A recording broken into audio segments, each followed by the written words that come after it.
Hello दोस्तों, कैसे हैं आप लोग। मैं उम्मीद करता हूं कि आप लोग अच्छे होंगे और आपकी तैयारी भी अच्छी चल रही होगी। तो दोस्तों, आज की इस वीडियो क्लास में हम लोग कवर करेंगे प्लेटफॉर्म का NTPC CBT 2 का सेट नंबर 5 को। और दोस्तों, आपने अभी तक पिछले वीडियो को नहीं देखा है तो जाइए चैनल के प्ले लिस्ट में, वहाँ से आपको सभी वीडियो मिल जाएंगी। और दोस्तों, इस वीडियो क्लास का अगर आप PDF लेना चाहते हैं तो डिस्क्रिप्शन में इसका लिंक दिया गया है, वहाँ से आप इसका PDF डाउनलोड कर सकते हैं। चलिए दोस्तों, आज की इस वीडियो क्लास को हम लोग स्टार्ट करते हैं बिना कुछ देरी किए। तो आज का हमारा पहला प्रश्न है, भूगोल और इतिहास में प्राप्त कुल अंकों के प्रतिशत में क्या औसत अंतर है। यहाँ पर सब 100 की गणना किया गया है, जो भी हमारा संख्या आएगा वो प्रतिशत में भी वही हो जाएगा। ठीक है, यहाँ से देख लेते हैं भूगोल में और इतिहास में कुल कितने अंक है औसत। तो भूगोल का कौन सा है, और इतिहास का निकालते हैं, यानी कि हिस्ट्री का।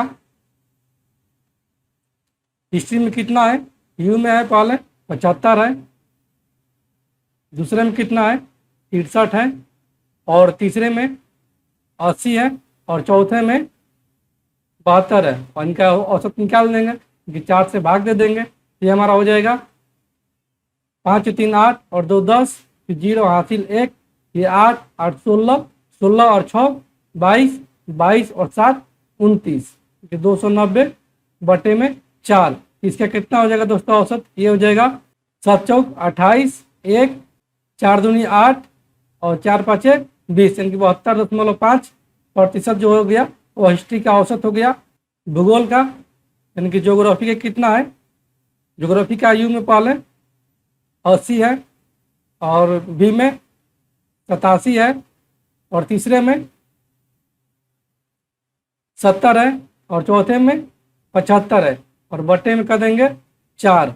ये कितना हो जाएगा दोस्तों, ये हो जाएगा 7 5 12 के 2 हासिल 1, 8 7 15, 15 और 8 23, 23 और 8 31, 312 बटे में 4। इससे कितना हो जाएगा दोस्तों, इसका हो जाएगा 7 चौक 28 3, और ये 8 चौके 32, यानी कि 78% इसका हो गया ज्योग्राफी का। इसका अंतर पूछा है तो अंतर निकाल देते हैं, क्योंकि अंतर बराबर में यहाँ से हमारा आ जाएगा 78% और माइनस का 72.5%। यहाँ से हमारा हो जाएगा कितना दोस्तों, ये हो जाएगा 5.5%, क्योंकि उन दोनों में अंतर जो आ गया हमारा वो 5.5%। इसलिए ऑप्शन डी को हम लोग टिक करेंगे। ठीक है दोस्तों, अगले प्रश्न की ओर बढ़ते हैं। अगला प्रश्न है, सभी छात्रों द्वारा इतिहास में प्राप्त प्रतिशत अंकों का औसत क्या है। सभी छात्रों का जो है इतिहास में कितना निकाला है, पिछले सवाल में वो निकाले हैं 72.5%। यहाँ कितना हो जाएगा दोस्तों आंसर, ये हो जाएगा सी। ठीक है दोस्तों, अगले प्रश्न की ओर बढ़ते हैं। अगला प्रश्न है, दोनों विषयों में से सबसे अधिक संयुक्त प्रतिशत अंक किसका है। दोस्तों, इसके में देखते हैं अगर पाई चार्ट को, यह है यू में है 75 80, और भी में है 63 87 है, और डब्ल्यू में है 80 70, और एक्स में है 72 75, यानी संयुक्त प्रतिशत अंक जो है वह यू का ज़्यादा है। इसलिए ऑप्शन डी को हम लोग टिक करेंगे। ठीक है दोस्तों, क्योंकि 75 और 80 कितना हो जाएगा, ये हो जाएगा 155, और ये कितना हो जाएगा, इसका हो जाएगा 7 3 10 8 6 14 और 1 15, यानी कि 150 इसका हो जाएगा, और इसका हो जाएगा 150, और इसका हो जाएगा 5 2 7 और 7 7 14, यानी कि यू का जो है वो संयुक्त प्रतिशत जो है वो अधिक। दोस्तों, अगले प्रश्न के बढ़ने से पहले अगर आप इस चैनल पर आए तो दोस्तों प्लीज़ इस चैनल को सब्सक्राइब कर दीजिएगा, और अपने दोस्तों में भी इसको शेयर कर दीजिएगा। ठीक है दोस्तों, अगले प्रश्न की ओर बढ़ते हैं। अगला प्रश्न है, हल करें 10 के पावर 9 गुने में 10 के पावर 2 और भागा में है 10 के पावर 3, यानी कि यहाँ से है 10 के पावर 9 और गुने में है 10 के पावर 2 और भागा में है 10 के पावर 3। तो जब घात जो है गुना में रहता है तो पावर जुड़ जाता है, यानी कि यहाँ से हमारा हो जाएगा 10 के पावर 9 प्लस 2 और भागे में 10 के पावर 3। यहाँ से हमारा आ जाएगा 10 के पावर 11 और भागा में 10 के पावर 3, यानी कि जब घात भागा में रहता है 3 का पावर है वह घट जाता है, यानी कि यहाँ से हमारा आ जाएगा 10 के पावर 11 माइनस का 3, यानी कि 10 के पावर 8 हमारा सही उत्तर हो जाएगा। इसलिए ऑप्शन ए को हम लोग टिक करेंगे। ठीक है दोस्तों, अगले प्रश्न की ओर बढ़ते हैं। अगला प्रश्न है, एक सप्ताह में एक दुकानदार द्वारा बेचे गए अंडों की तालिका नीचे दी गई है। बेचे गए अंडे दर्जन में है। रविवार को बेचा गया है 12 दर्जन, सोमवार को 8 दर्जन, मंगलवार को 11 दर्जन, बुधवार को 5 दर्जन और बृहस्पतिवार को 9 दर्जन और शुक्र और शनिवार को 10-10 दर्जन बेचा गया है। जिसमें कि बोला यदि अंडे का मूल्य प्रति दर्जन जो है, यानी कि एक दर्जन अंडा का मूल्य है वो 2.5 रुपया है, तो सोमवार की अपेक्षा शुक्रवार की कमाई कितनी अधिक हुई है। सोमवार में कितना कमाई हुआ है, ये 8 दर्जन बेचा है सोमवार में, और शुक्रवार में कितना बेचा है, यह बेचा है 10 दर्जन, यानी कि ये कमाया है 2 दर्जन बेसी। यहाँ से 2 दर्जन का दाम निकाल लेंगे। 2 दर्जन का दाम हो जाएगा 2 गुने में 2.5, यानी कि यह कमाया है 5 रुपया। इसलिए ऑप्शन सी को हम लोग टिक करेंगे। ठीक है दोस्तों, अगले प्रश्न की ओर बढ़ते हैं। अगला प्रश्न है, एक कक्षा के 12 छात्रों द्वारा प्राप्त किए गए अंकों का माध्य जो है वो 67.4 है। यदि एक अन्य कक्षा के 15 छात्रों द्वारा प्राप्त किए गए अंकों का माध्य जो है वो 72.3 है, तो दोनों का छाव का संयुक्त माध्य कितना होगा। माध्य का मतलब औसत ही होता है। यहाँ से दिया है 12 छात्रों का औसत या माध्य बोले तो एक ही है, वह दिया है 67.4, तो 12 छात्रों का योग कितना हो जाएगा, 12 छात्रों का योग हो जाएगा 67.4 गुने में 12, ये हो जाएगा बरचौक 48, 4 और वर्ष 84 और 4 88 के 8 हासिल 8 और वर्ष के 72 और 8 80, यानी कि 808.8 इसका योग हो जाएगा। फिर बोल रहा है कि 15 छात्रों द्वारा प्राप्त किए गए अंकों का माध्य, यानी कि 15 छात्रों द्वारा प्राप्त किए गए अंकों का माध्य कितना है, यानी कि औसत कितना है, यह है 72.3। इनका योग कितना हो जाएगा, इनका योग हो जाएगा 72.3 गुने का 15, इनका हो जाएगा 15 तिया 45 हासिल 4 और 15 30 और 4 34 3 और 15 सते 105 और 3 यानी कि 108 है।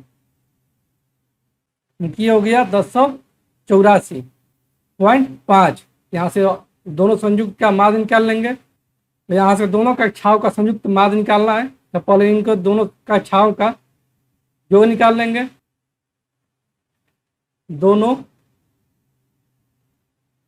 कक्षाओं का योग कितना हो जाएगा, योग हो जाएगा 808.8 और प्लस का हो जाएगा 284.5। यहाँ से हमारा आ जाएगा 8 5 13 हासिल 1 8 4 12 और 1 13 के 3 हासिल 1 8 और 1 9 8 1893.3। यहाँ से इसका माध्य निकाल देंगे कि माध्य बराबर में हो जाएगा 1893.3 और बट्टे में हो जाएगा टोटल कितने छात्र हैं 12 और 15 यानी कि 27। ये दोस्तों कट करा कितना आ जाएगा, यह कट करा आ जाएगा 70.12। इसलिए ऑप्शन ए को हम लोग टिक करेंगे। ठीक है दोस्तों, अगले प्रश्न की ओर बढ़ते हैं। अगला प्रश्न है, वह बड़ी से बड़ी संख्या क्या है जिससे 247 और 319 को विभाजित करने के पश्चात क्रमशः 7 और 4 शेष बचता है, तो वो संख्या क्या है। यानी कि यहाँ पर क्या दिया दोस्तों, वह बड़ी से बड़ी संख्या। तो दोस्तों हम बतलाए हैं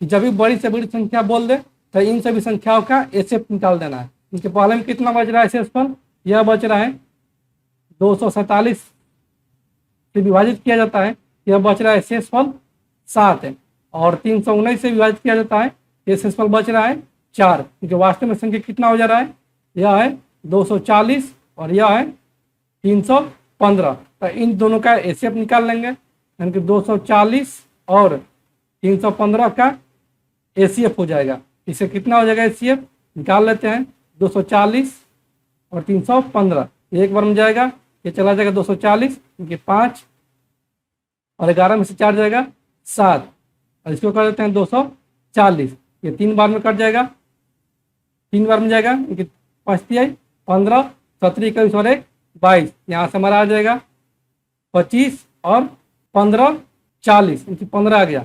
तो दोस्तों यहाँ से आ जाएगा 15 और यहाँ पर आ जाएगा 75, 15 5 75, ये कट जाएगा, यानी कि हमारा रिसीव कितना गया 15 आ गया, यानी कि वो संख्या जो है वह 15 है। इसलिए ऑप्शन ए को हम लोग टिक करेंगे। ठीक है दोस्तों, अगले प्रश्न की ओर बढ़ते हैं।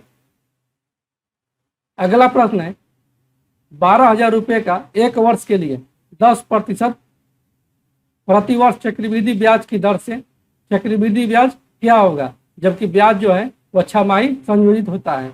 यहाँ से दिया है टी बराबर दिया है 1 साल, 1 साल मतलब कि 2 छमाही हो जाएगा। और रेट कितना दिया है, रेट दिया है 10%, ये ईयरली है, तो छमाही कितना हो जाएगा, ये रेट हो जाएगा छमाही 5%। और मूलधन कितना दिया है, मूलधन दिया है 12,000 रुपया। ठीक है, इसका चक्रवृद्धि ब्याज निकाल लेते हैं। तो चक्रवृद्धि ब्याज क्या होता है दोस्तों, ब्याज पर लगने वाले ब्याज को ही चक्रवृद्धि ब्याज निकल होता है। यहाँ से हो जाएगा कि 12,000 का 5% निकाल लेंगे, ये हो जाएगा 12 5 60, यानी कि 600। पहले वर्ष का ये साधारण ब्याज हो गया, दूसरे वर्ष का साधारण ब्याज 600 हो गया, और जो साधारण ब्याज पर लगेगा ब्याज वह सब जोड़कर चक्रवृद्धि ब्याज हो जाएगा। क्योंकि 600 का 5% निकालेंगे तो 600 का 5% हो जाएगा हमारा 600 का 5%, यानी कि ये हो जाएगा 30 रुपया। तो टोटल हमारा कितना हो गया, CI 6 1230 रुपया। इसलिए ऑप्शन बी को हम लोग टिक करेंगे। ठीक है दोस्तों, अगले प्रश्न पर बढ़ते हैं। अगला प्रश्न है 720 रुपये क्रय मूल्य के वस्तु पर 10% छूट देने के पश्चात 25% लाभ कमाने के लिए दुकानदार द्वारा वस्तु का अंकित मूल्य क्या रखा जाना चाहिए। यहाँ से दिया है CP दिया है 720 रुपया, और डिस्काउंट दिया है 10%, और प्रॉफिट दिया है 25%। अंकित मूल्य यानी कि MP इंटू 100 माइनस डिस्काउंट, और बटे में होता है 100 और बराबर में होता है CP। यहाँ से कितना दिया है, MP दिया है, यानी कि MP निकालना है। यहाँ से मार्केट प्राइस हो जाएगा, और गुने में डिस्काउंट कितना है 10%, 100 में से 10 जाएगा 90, 90 बटे में हो जाएगा 100, और बराबर में हो जाएगा CP कितना है 720, और इसी पर 25% का लाभ कमाता है, कि यहाँ से हो जाएगा 125 बटे में 100, ये 100 से 100 कैंसिल आउट हो जाएगा, और ये 90 8 720, क्योंकि हमारे यहाँ से मार्केट प्राइस कितना होगा दोस्तों, यहाँ से हमारा मार्केट प्राइस हो जाएगा 25 8 200, इनटू 00 2 8 और 2 10, कि मार्केट प्राइस यहाँ से हमारा आ गया 1,000 रुपया। इसलिए ऑप्शन डी को हम लोग टिक करेंगे। ठीक है दोस्तों, अगले प्रश्न की ओर बढ़ते हैं। अगला प्रश्न है एक दुकानदार 100 रुपये प्रति केजी कीमत वाले 26 केजी चावल के साथ 180 रुपये केजी वाले कीमत वाले 30 केजी चावल को मिश्रित कर देता है, और इस तरह से बने नए मिश्रित चावल को वह 150 रुपये प्रति केजी की दर से बेच देता है, तो उसका लाभ कितना कमाता है। यहाँ से दिया है पहला CP कितना दिया है, CP1 दिया है 26 केजी चावल है जो खरीद रहा है 100 रुपये के हिसाब से। ठीक है, यहाँ से CP1 हो जाएगा 2600, और दूसरा CP कितना हो जाएगा, ये हो जाएगा 30 केजी चावल है जो कि 180 के हिसाब से खरीद रहा है, तो इसका हो जाएगा CP दूसरा का 18 या 5400। ठीक है, और बेच कितना हो रहा है मिश्रित चावल को, टोटल मिश्रण कितना हो जाएगा, यहाँ से 26 केजी और यहाँ से है 30 केजी, 26 और 30 56, यहाँ से SP हो जाएगा इसका 26 प्लस का 30, और गुने में हो जाएगा 150। इसका टोटल CP कितना हो गया, इसका टोटल CP आ जाएगा यहाँ से हमारा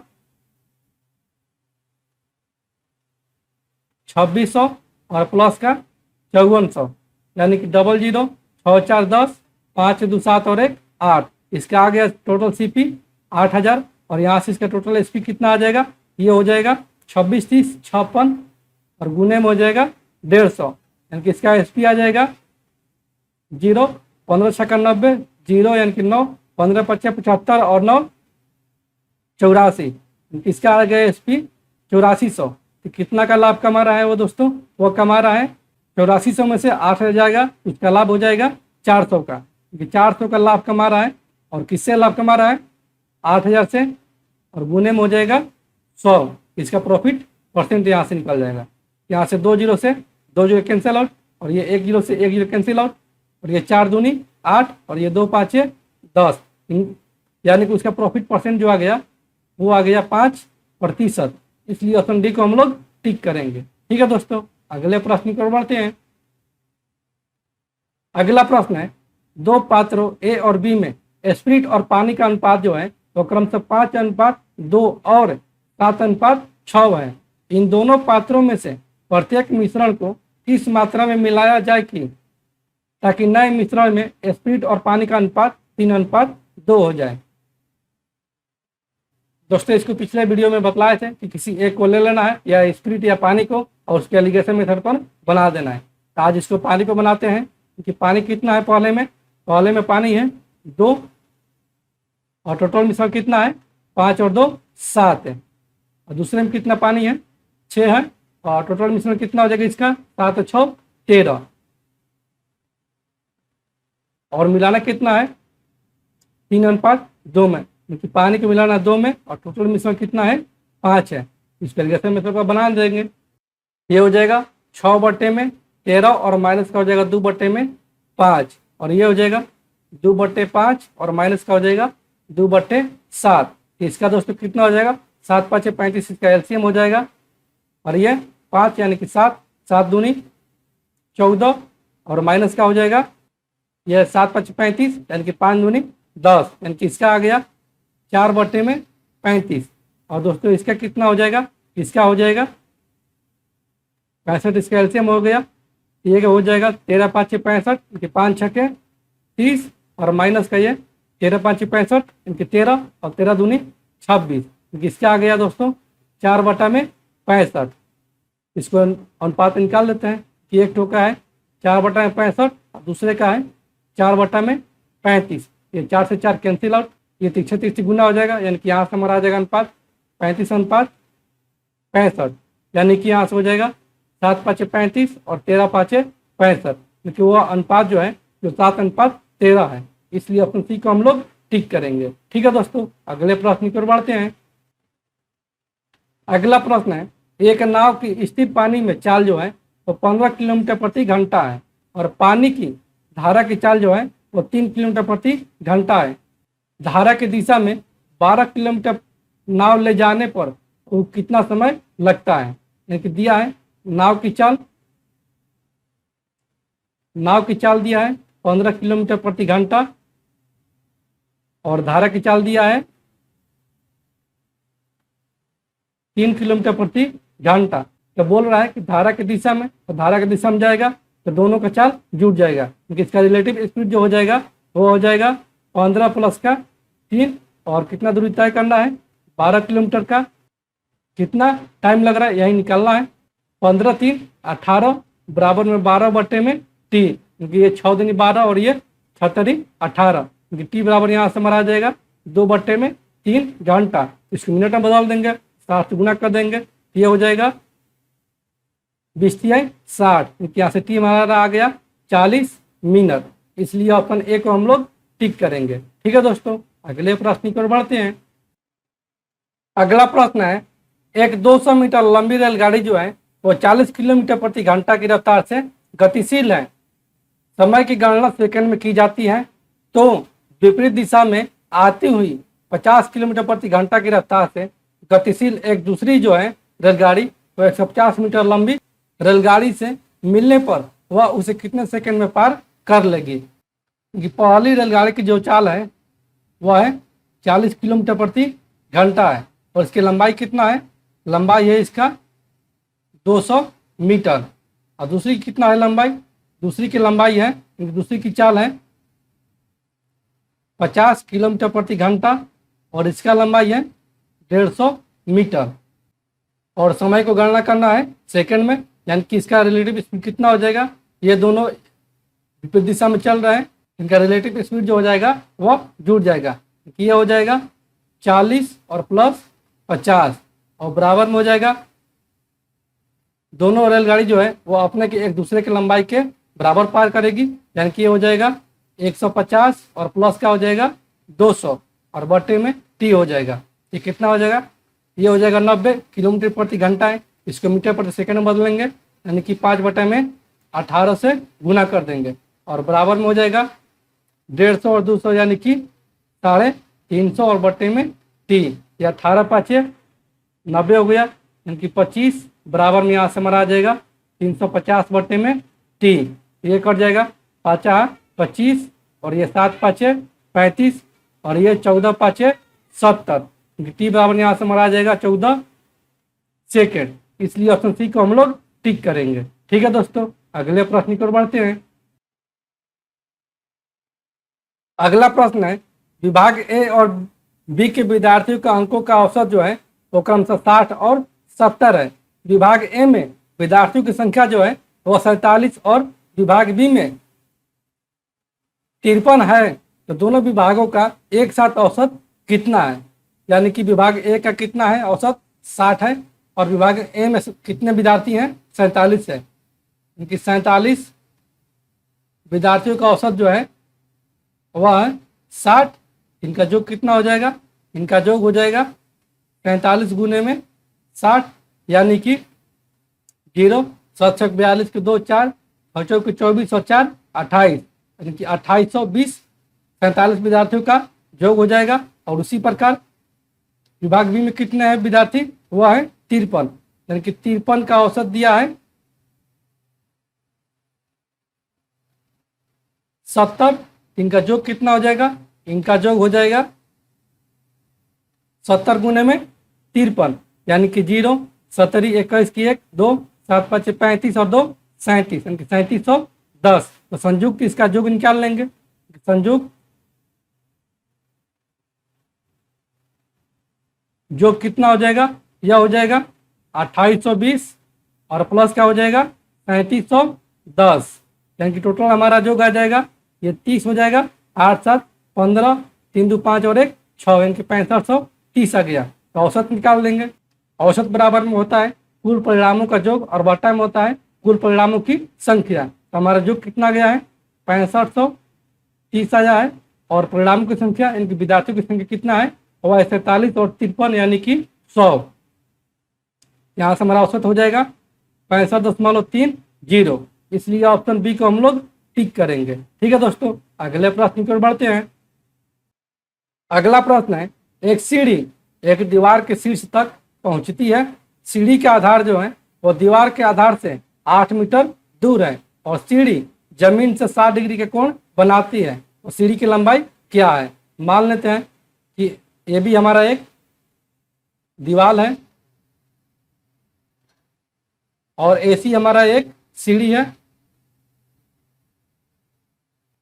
दीवार के आधार से 8 मीटर दूर, यानी कि ये दूरी दिया है 8 मीटर और कोण कितना बना रहा है, यह बना रहा है 60 डिग्री का। तो दोस्तों हम लोग पिछले वीडियो में पढ़े हैं कि 60 डिग्री के सामने वाला भुजा जो होता है वो √3 होता है और इसके नीचे वाला 1 होता है, यानी कि 1 का मान दिया है 8, तो √3 का मान कितना हो जाएगा 8√3। जब पूछा है सीढ़ी की लंबाई, यानी कि ये वाला भाग पूछा है, ये भाग हो जाएगा यानी कि कर्ण जी AC बराबर में यहाँ से हमारा हो जाएगा √3 का √3 का स्क्वायर और प्लस का 1 का स्क्वायर, यानी कि ये हो जाएगा 3 प्लस का 1 यानी कि √4 का यानी कि 2।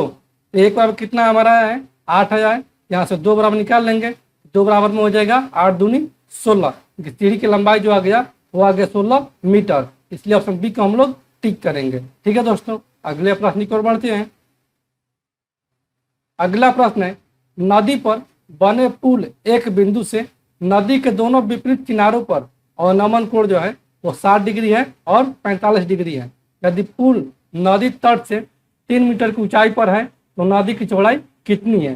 दोस्तों मान लेते हैं कि नदी की ऊंचाई जो है वह ए बी है। इसके विपरीत 60 डिग्री का अनुमान कोण बन रहा है, यानी किसका बन रहा है 60 डिग्री, और ठीक इसके विपरीत और बन रहा है 45 डिग्री, यानी कि ये बन रहा है 45 डिग्री।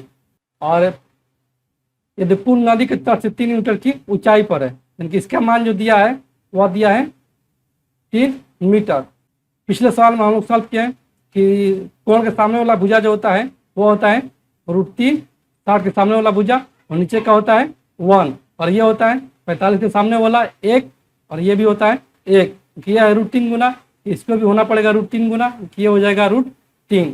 तो √3 का मान जो दिया है, यानी कि इसी का मान जो दिया है वह दिया है 3, तो √3 बराबर में दिया है 3, तो 1 बराबर कितना हो जाएगा 3 बटा में √3, तो हर पर में करण कर देंगे, यहाँ से हो जाएगा 1 बराबर में 3 √3 और बटे में हो जाएगा 3, यानी कि 3 से 3 कैंसिल आउट, यहाँ से हो जाएगा 1 बराबर में √3। तो पूछा है नदी की चौड़ाई कितनी है। नदी की चौड़ाई कितना है ये दोस्तों, यह है √3 + 1, तो 1 का मान कितना है √3 है, यहाँ से हो जाएगा √3 इंटू में √3 + 1, ये नदी की चौड़ाई। और यहाँ से हमारा हो जाएगा √3 गुना √3 यानी कि 3, और प्लस में हो जाएगा 1 गुना √3 यानी कि √3 मीटर, यानी कि ऑप्शन नंबर डी हमारा सही हो जाएगा। इसलिए ऑप्शन डी को हम लोग टिक करेंगे। ठीक है दोस्तों, अगले प्रश्न की ओर बढ़ते हैं। अगला प्रश्न है, यदि x - 1 जो है वह 3x³ - 2ax² - 3x और +6 का एक गुणनखंड है तो a किसके बराबर है। तो दोस्तों जब x - 1 जो है वह इतना समीकरण का गुणनखंड है तो x - 1 बराबर में हो जाएगा 0, यहाँ से x बराबर में हो जाएगा 1, और कितना दिया है समीकरण, यह दिया है 3x³ - 2ax² - 3x और +6 बराबर में ये भी हो जाएगा 0। x का कितना मान निकाल दिया है, यहाँ से 1 हो गया है, यहाँ से हो जाएगा 3 × 1 का क्यूब यानी कि 1, और माइनस का हो जाएगा 2a × 1 का स्क्वायर यानी कि 1, और माइनस का हो जाएगा 3 × में 1 और प्लस का 6 बराबर में 0, यानी कि यहाँ से हमारा हो जाएगा 3 - 2a माइनस का 3 और प्लस का 6 बराबर में 0। ये प्लस का 3 और माइनस का 3 कैंसिल आउट हो जाएगा, यानी कि यहाँ से हमारा हो जाएगा 6 बराबर में, ये -2 है इधर जाएगा तो +2 हो जाएगा, यानी कि प्लस का 2 है। यहाँ से एक का मान कितना आ जाएगा दोस्तों, एक का मान यहाँ से हमारा आ जाएगा 3, इसलिए ऑप्शन ए को हम लोग टिक करेंगे। ठीक है दोस्तों, अगले प्रश्न को बढ़ते हैं। अगला प्रश्न है, श्याम की आयु उसकी माता से 1/3 है, वह अपनी बहन से 2 वर्ष बड़ा है। यदि उसकी बहन की आयु जो है वो 8 वर्ष है तो उसकी माता की आयु कितनी है। तो दोस्तों यहाँ से दिया है उसकी बहन की आयु यानी कि सिस्टर की आयु जो दिया है वो दिया है 8 वर्ष। तो श्याम की आयु कितना हो जाएगा, श्याम की आयु यहाँ से हो जाएगा वो अपनी बहन से 2 वर्ष बड़ा है, यानी कि 8 से 2 ज़्यादा है, क्योंकि श्याम की आयु हो जाएगा यहाँ से 10 वर्ष। और फिर आगे बोल रहा है कि श्याम की आयु जो है उसकी माता से 1/3 है, क्योंकि श्याम की आयु जो है ये 10, उसकी माता की यानी कि मदर की 1/3 है। यहाँ से मदर की आयु कितना हो जाएगा, यहाँ से मदर की आयु हो जाएगा 10 गुने में 3, क्योंकि भागा में इधर जाएगा तो गुना में हो जाएगा, कि मदर की आयु यहाँ से हमारा आ जाएगा 30 वर्ष, इसलिए ऑप्शन डी को हम लोग टिक करेंगे। तो दोस्तों मैं उम्मीद करता हूं कि आज का वीडियो क्लास आपको बहुत ही पसंद आया होगा और आपको जितने भी सवाल बतलाया गया है इस वीडियो क्लास में वो आपको पूरी अच्छी तरह से समझ में आ गया होगा। तो दोस्तों अगर आप इस चैनल पर आए तो प्लीज़ दोस्तों इस चैनल को सब्सक्राइब करें और अपने दोस्तों में भी शेयर करें। तो चलिए दोस्तों आज इस वीडियो क्लास को हम लोग यहीं पर एंड करते हैं और फिर मिलते हैं इसके अगले पार्ट में।